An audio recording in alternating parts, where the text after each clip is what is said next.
When opening the reception center, you will need to know what services will be needed. The reception center manager will determine the setup required.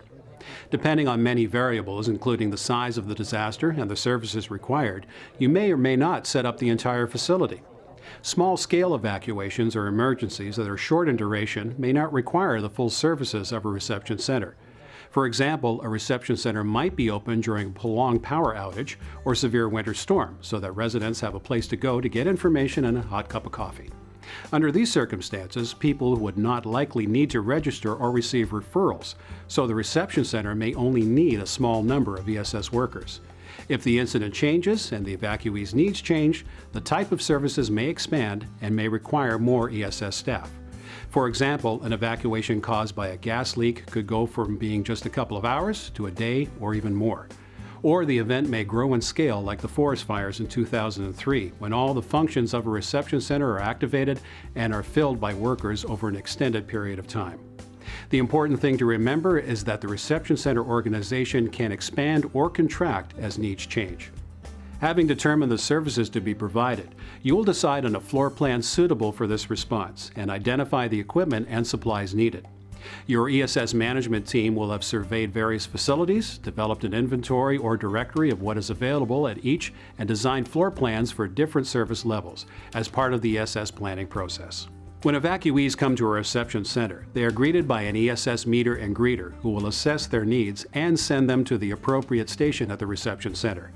If an evacuee or family requires registration and referrals for food, lodging, clothing, or other services, a meter and greeter will direct them to a registration and referrals worker who will work with the evacuee or family to address their immediate needs. If an evacuee or family does not require any assistance with food, lodging, or clothing and only needs to register, then the meter and greeter will take them to the registration-only station.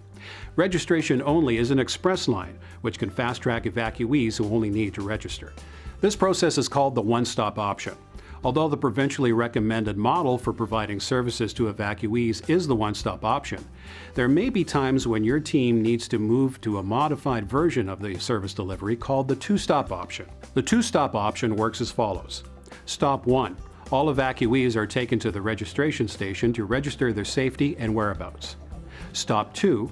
Following registration, only those evacuees requiring assistance with food, lodging, or clothing will be taken to a second station to be interviewed by a referrals worker, who will in turn provide referral forms to be taken to local suppliers.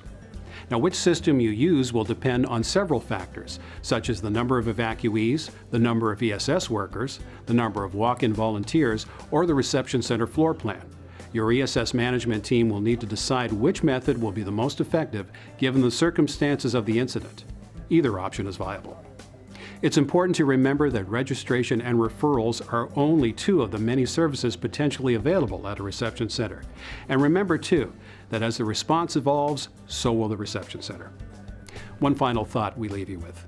There is no right way to set up and run a reception center. The ESS service model is designed to be adapted to your community's context and resources, whether you're delivering services in Vancouver or Vanderhoof.